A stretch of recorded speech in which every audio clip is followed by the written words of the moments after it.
I'd rather like to have a more eclectic mix in 2 weeks. It's quite a long, intense festival.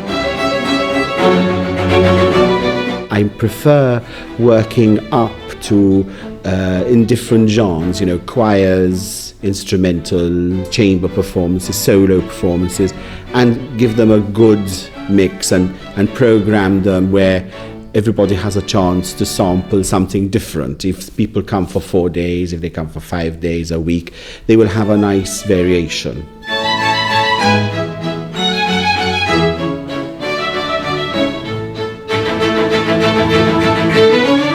Of course, it's the venues which are very determinant on what I choose.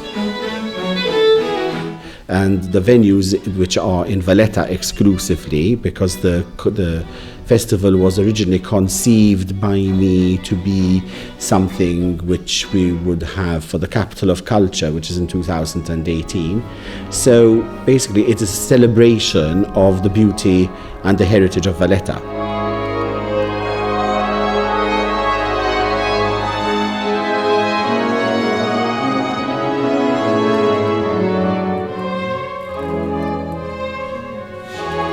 Ce sont des cantates chorales qui datent plus ou moins à Leipzig vers 1724, 6 et 31. Donc il y a une espèce de cohérence. C'est aussi des prêches, si on veut. Et donc ce n'est pas tout à fait toujours une musique intimiste, loin de là. C'est aussi une musique très expansive, très baroque. Par contre, c'est évidemment une musique protestante. Et puis surtout, pour moi, le lien le plus évident, et c'était pour ça que j'étais content de donner ce concert, de faire le disque dans les jours qui suivent, parce que c'est parmi, je trouve, les plus belles cantates, et en particulier la dernière, des 200 cantates de Bach. So St. John's Co-Cathedral dictates one type of music, sort of what I call grand masses, like the B minor mass, the Passion selon Saint Matthew or St. John. It's that sort of thing.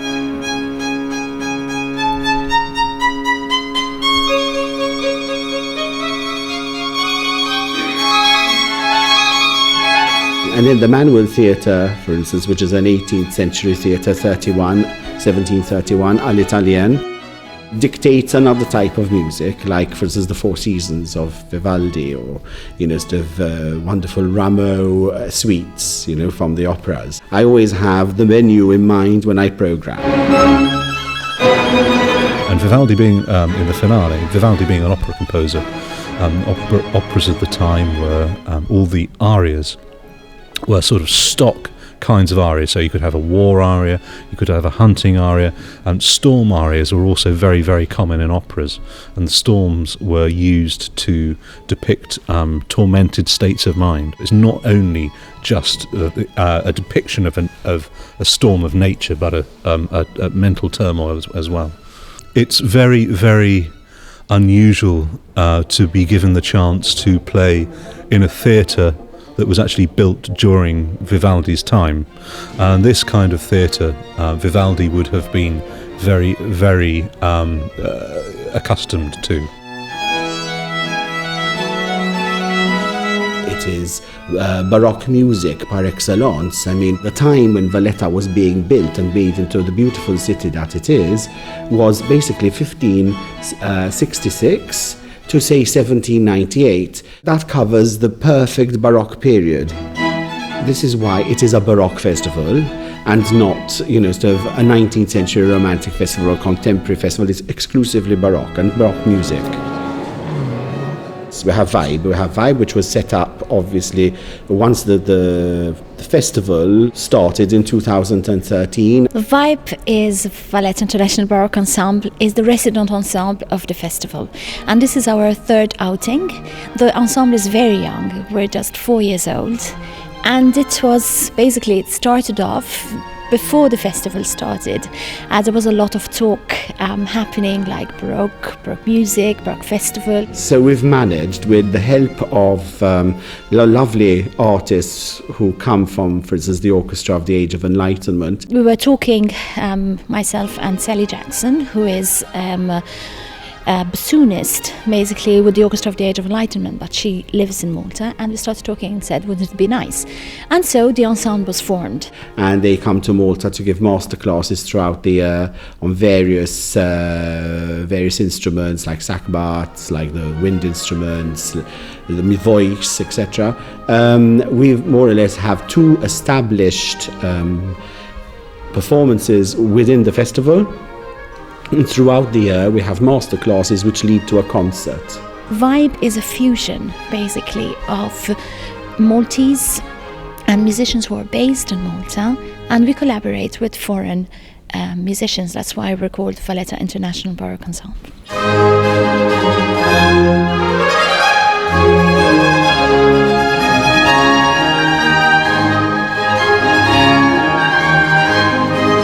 The main identity of the ensemble is, apart from playing on period instruments, which is what a lot of groups do.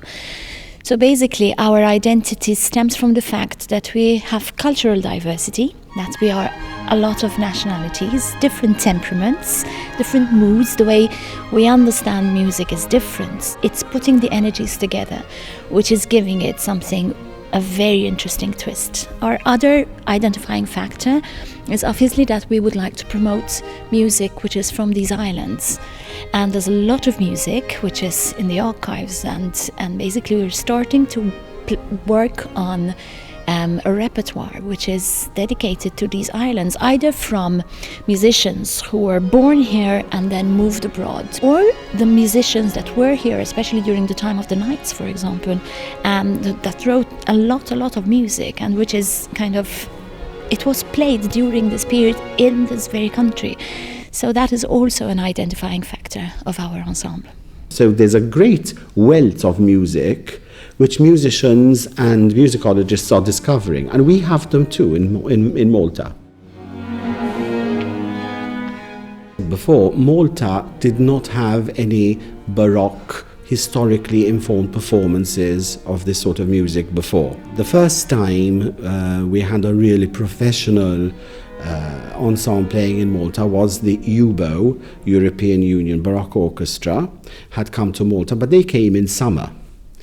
And of course, they realized that in the heat, the humidity of Malta, the gut strings, etc., were not going to work. I mean, there was no way they could play in the open. So they ended up by playing in an air-conditioned hall.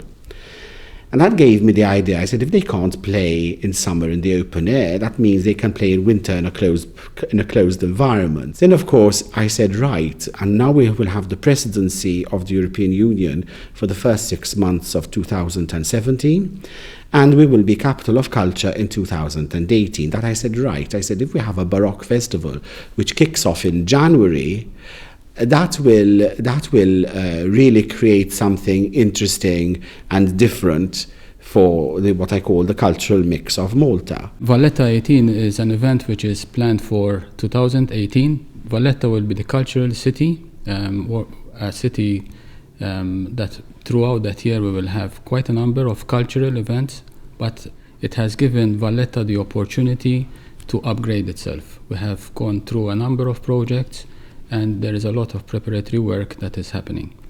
VALETTA 18 committee is also not looking at 2018 only. They would like to leave a legacy thereafter, and would involve not only the Valletta people, but also the people around Valletta and throughout the whole of Malta. So there is quite a lot of participations and different events that will give the opportunity for Malta to promote its capital city, a city which was built by La Valletta back in 1560. That was the first time that La Valletta initiated the building of Valletta.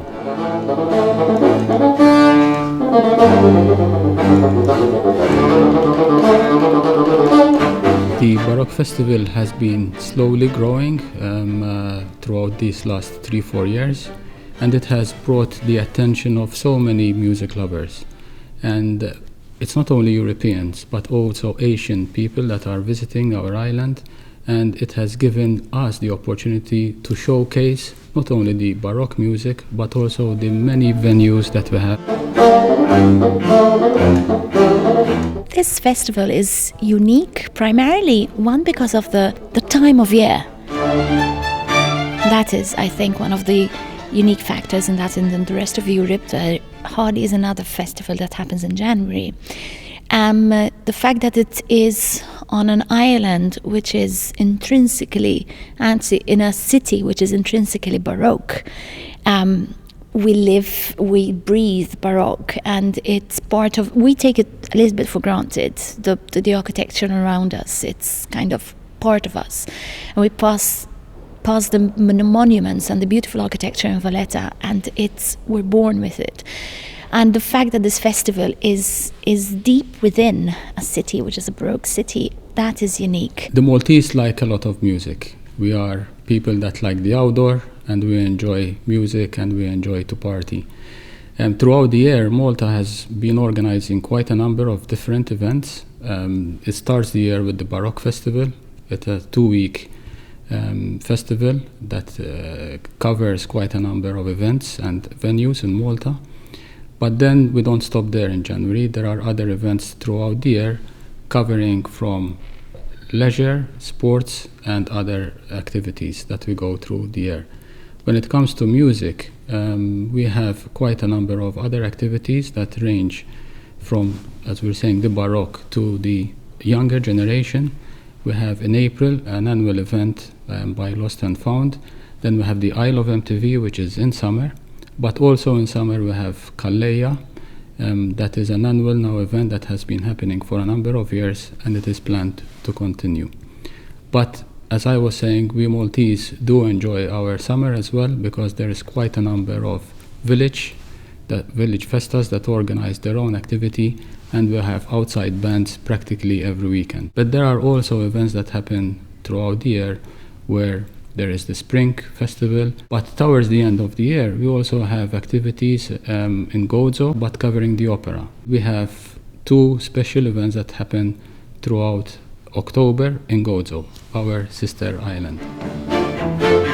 But also we have venues that can be explored and have been here for more than 7,000 years. So our history covers quite a long period, starting from, again, 5,000 before Christ up to today's age. And we have quite a number of heritage sites that are being taken care of by us or by Heritage Malta that can be explored, starting from the Stone Age, going through the years that the Romans were here, and coming through modern history, also when the French were in Malta, and the English legacy.